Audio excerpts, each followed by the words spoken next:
Senhoras e senhores, bem-vindos a essa aula de retinoscopia.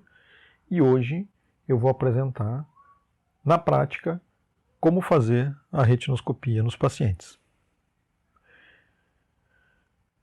Só para revisar, então, a retinoscopia, ou esquiascopia, ou a faixinha, ela é nada mais, nada menos do que a caça ao ponto remoto, e hoje a gente vai entender esse conceito de caça ao ponto remoto. Ela é o método objetivo considerado padrão ouro na refração, contra o qual todos os outros testes são comparados.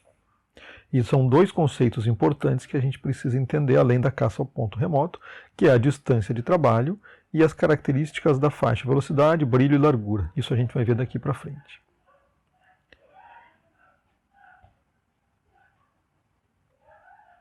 Para começar, algumas condições precisam ser atendidas para que o exame seja bem executado. Primeiro, a sala deve ser uma sala escura, ou pelo menos uma sala num ambiente escotópico, ou pelo menos mesópico. O paciente deve estar sentado confortavelmente, o examinador em frente e ao lado, a uma distância de trabalho específica, a gente já vai falar sobre isso, e é um exame que é feito olho no olho. E cuidado para não usar a técnica de cara a cara, né? Então, o olho direito do examinador examina o olho direito do paciente, olho esquerdo com olho esquerdo. Então, há uma troca de lado quando a gente troca de olho. O ponto de fixação do paciente é um ponto de fixação não acomodativo no horizonte ou na tabela de leitura. Por exemplo, uma letra grande na tabela de leitura ou o próprio quadro prateado de projeção. O próprio quadro prateado de projeção. E esse é um exame que idealmente deve ser feito estático, mas ele pode ser feito também dinâmico. Então a gente só precisa registrar se o estado do olho está com cicloplegia ou sem cicloplegia. E a retinoscopia se baseia no reflexo vermelho e no teste da Gillette de Foucault. Esse teste nada mais é do que bloquear metade da luz para que a gente veja somente metade dos raios emissores para saber se eles estão cruzando ou não cruzando. A gente vai entender agora. O fato é que a gente precisa ter uma noção de onde está o ponto focal.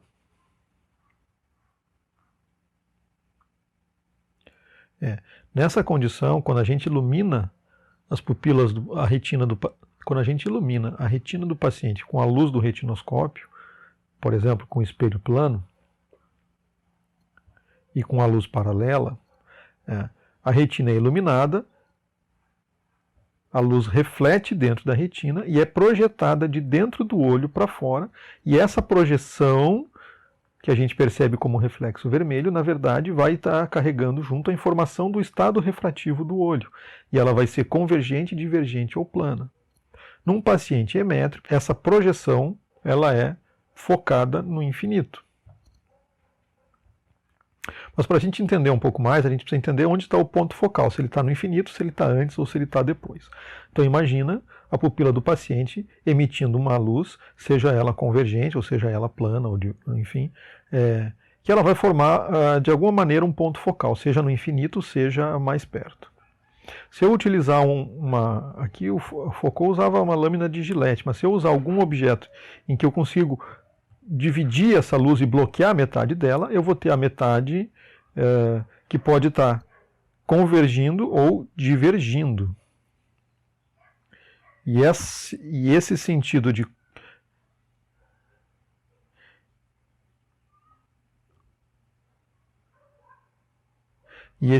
de propagação dos raios, sejam eles convergentes ou divergentes, me permite saber o momento do ponto de virada, que é o ponto focal, ou se eu estou antes ou depois do ponto focal. Então, se eu começo a examinar o paciente antes do ponto focal, à medida que eu vou projetando a minha luz do retinoscópio, eu vou vendo o reflexo dentro da pupila, andando junto com a minha luz projetada. À medida que eu me afasto do ponto remoto e vou para trás do ponto focal, eu vou ver a imagem cruzada, porque os raios já estão divergentes. Então, a imagem dentro o reflexo vermelho da pupila vai ser contrário à luz projetada pelo retinoscópio. E se eu consigo uma situação intermediária exatamente no ponto focal, eu não vou ter nem a favor nem contra, e eu posso passar a faixinha para a esquerda e para a direita, que a luz não vai mudar.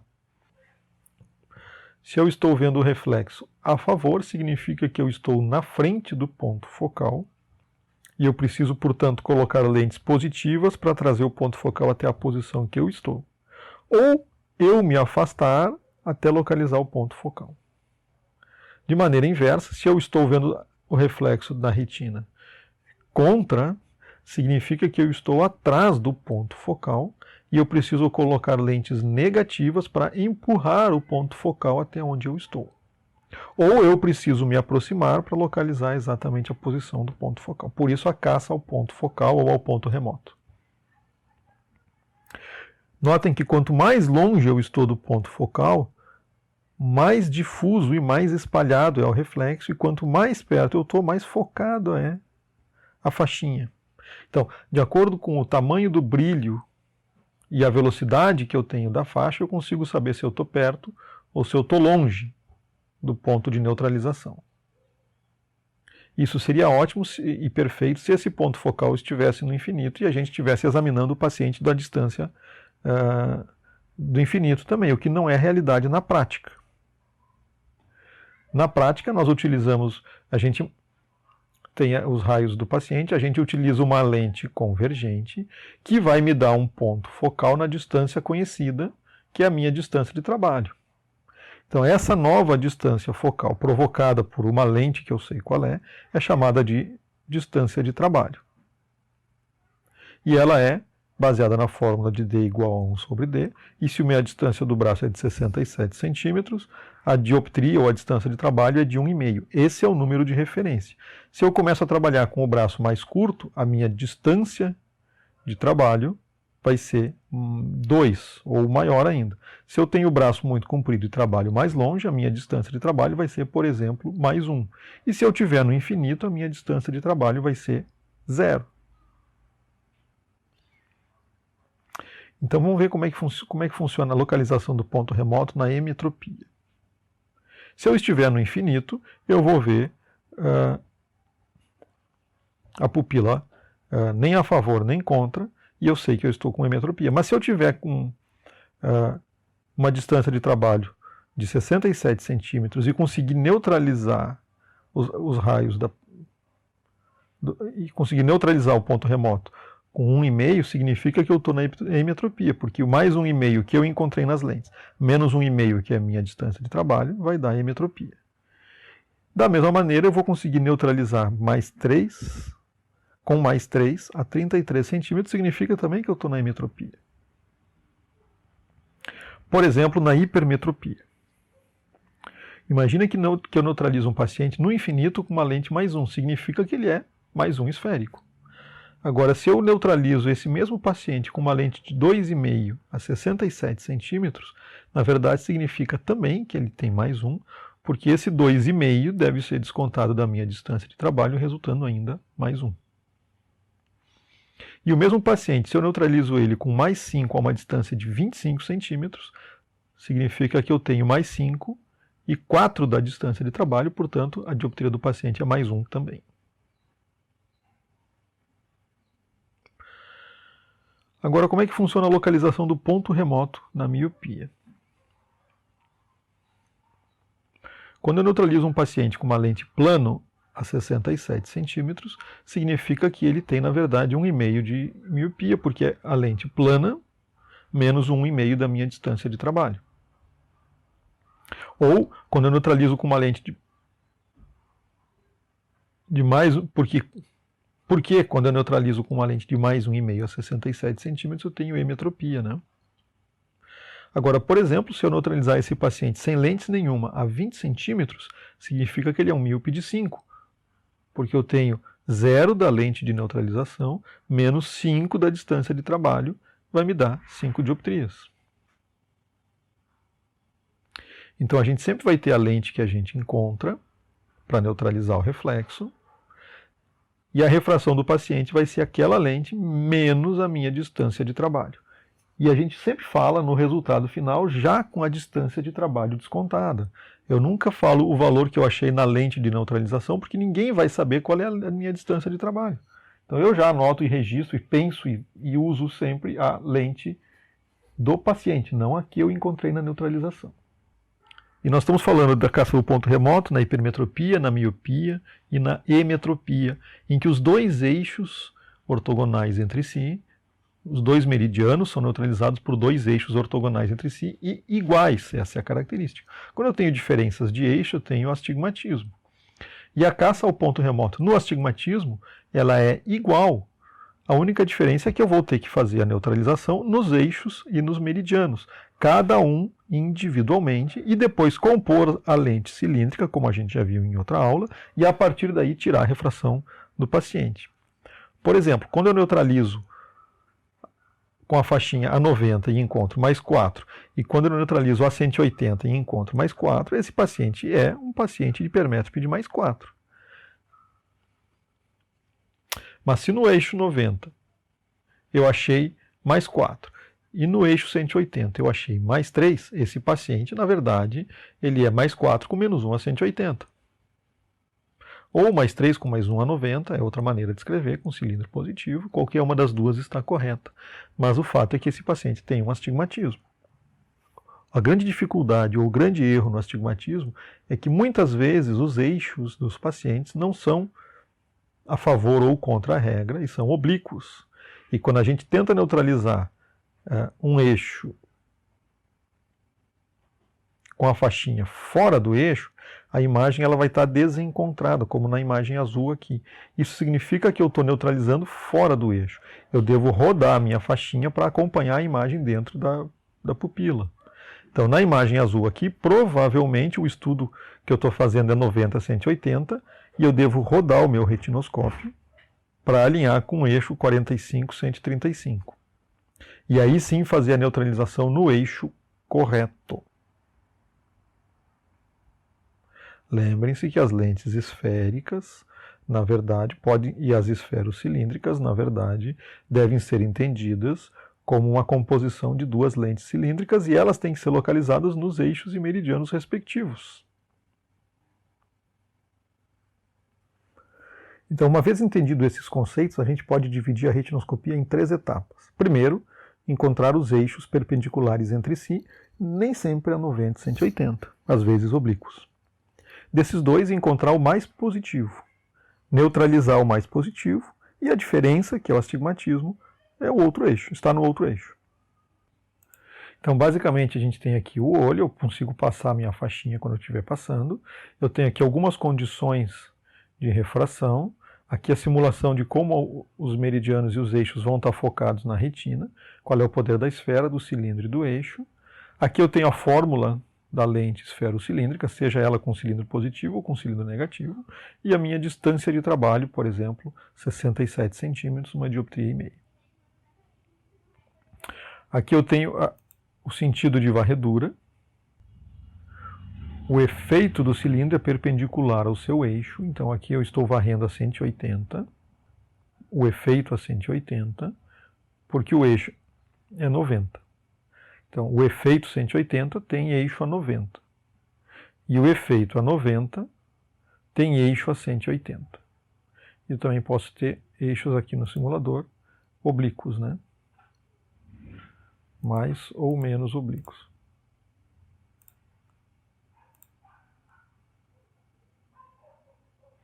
Aqui eu tenho lentes esféricas negativas, esféricas positivas, cilíndricas negativas, cilíndricas positivas. E conforme eu vou passando a faixinha, eu vou neutralizando aqui. Então, nesse caso, eu tenho um paciente que eu coloco ele tem uma miopia de 1,5, e quando eu faço a faixinha, não encontro reflexo nenhum, porque ele já está neutralizado.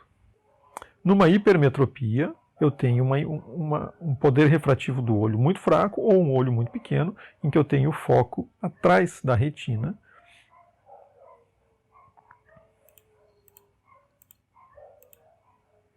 E quando eu varro, por exemplo, a 180, meridiano 180, eixo 90, eu vejo lá um reflexo que vai comigo, então é a favor.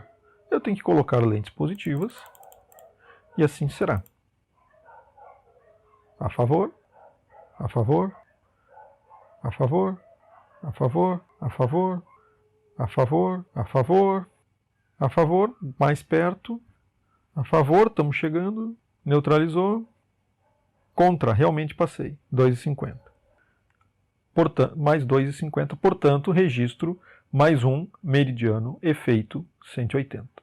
Vamos lá, a favor, a favor, a favor, a favor, a favor, a favor, a favor, a favor, estou mais perto, a favor, não é a favor, contra, passei mesmo, contra, não é contra, opa, então aqui eu vou registrar mais um, efeito 90, e portanto mais um com mais um, lente mais um esférica. Nesse simulador aqui eu coloquei um paciente com uma ametropia esférica, não identificada. Então vamos lá, começando varrendo efeito 180, meridiano 180, o que é o eixo 90, né? Efeito 180, eixo 90. E eu vejo reflexo contra, não é a favor. Na minha técnica eu uso uma lente altamente negativa para que ele se torne a favor. E aqui eu vejo que ele está a favor e longe. Eu vou colocando lentes positivas e vendo a velocidade de mudança da luz a favor, a favor, a favor, mais perto, a favor. Eu posso ir mais rápido. A favor, opa, não é a favor. Contra, contra, não é contra, a favor. Então a lente que mais um é a lente que neutralizou no efeito 180, eixo 90. E portanto aqui eu vou registrar menos 2,5.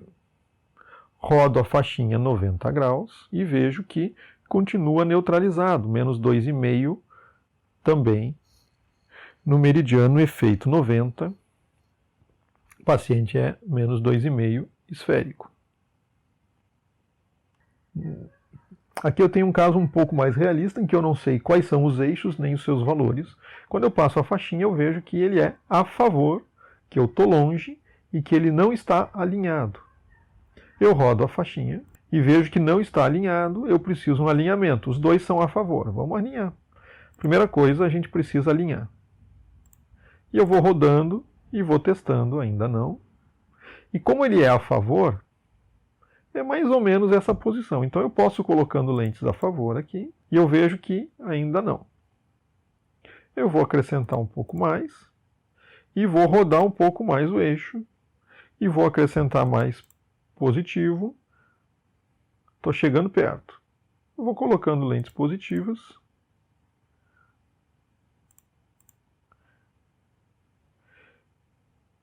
Está perto. Está quase. Opa, não está. É porque isso aqui eu não estou exatamente alinhado. Ó. Existe um leve desalinhamento. Opa, passou. Alinhou e neutralizou. A favor, contra. Então eu já neutralizei. E eu tenho que essa lente ela é mais 3 a 135 de efeito de meridiano. No outro eixo eu tenho um reflexo contra. Eu posso tirar as lentes positivas até neutralizar. E aí eu vou ter mais 2. Ou eu posso acrescentar lentes cilíndricas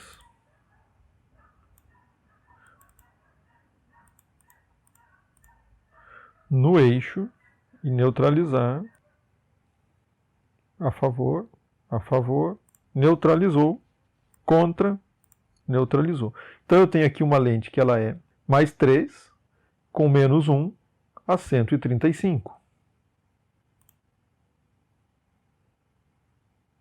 Mais 3 com menos 1 a 135. Essa é uma maneira muito prática de neutralizar no Greens. Vamos mais um exemplo. Aqui eu tenho uma refração que eu não sei qual é. Eu passo a faixinha na horizontal e vejo que que é oblíqua, rodo a faixinha na vertical, vejo que é oblíqua, e escolho algum eixo para neutralizar.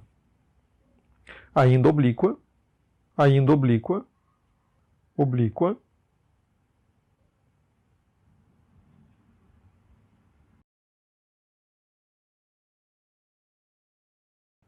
e eu vou rodando a faixinha até achar aquela que melhora a linha. E a partir daí eu vejo que ela é contra, contra. Então eu jogo lentes negativas de grande magnitude para eu errar, para eu ver o reflexo a favor. Tudo a favor. E eu vejo qual, depois do alinhamento, eu vejo qual eixo é o mais positivo. Aqui, a 60 a favor, 150 é contra. Eu vou neutralizar o a favor. E eu vou colocando lentes positivas até que eu acho a lente que neutraliza. Menos 2 a 60. Coloco a lente cilíndrica no eixo 60 e faço a varredura perpendicular e vou colocando lentes negativas até que o reflexo fique neutralizado. Lentes positivas a favor, a favor, a favor, contra, a favor. E aí eu tenho uma lente final que ela é menos 2 combinado com menos 1 a 60. A própria lente cilíndrica já fica prontinha. Uma vez que eu uso a lente auxiliar do Grins de 1,5, do refrator de 1,5, basta tirar a lente de 1,5 que eu já tenho a refração do paciente completa. E com isso a gente encerra a parte teórica da retinoscopia em 3 etapas, lembrando que isso é essencialmente prático e enquanto a gente estiver praticando, a gente tem que estar sempre pensando onde está o ponto remoto, se eu preciso de lentes positivas ou negativas, qual dos dois eixos é o mais positivo, qual eu estou neutralizando, quanto é a diferença no outro eixo. São 2 cilindros e com isso eu monto uma lente esferocilíndrica. Sempre lembrando que a gente está trabalhando no efeito e o eixo é perpendicular ao efeito. Por isso que eu uso o cilindro negativo no eixo do efeito mais positivo.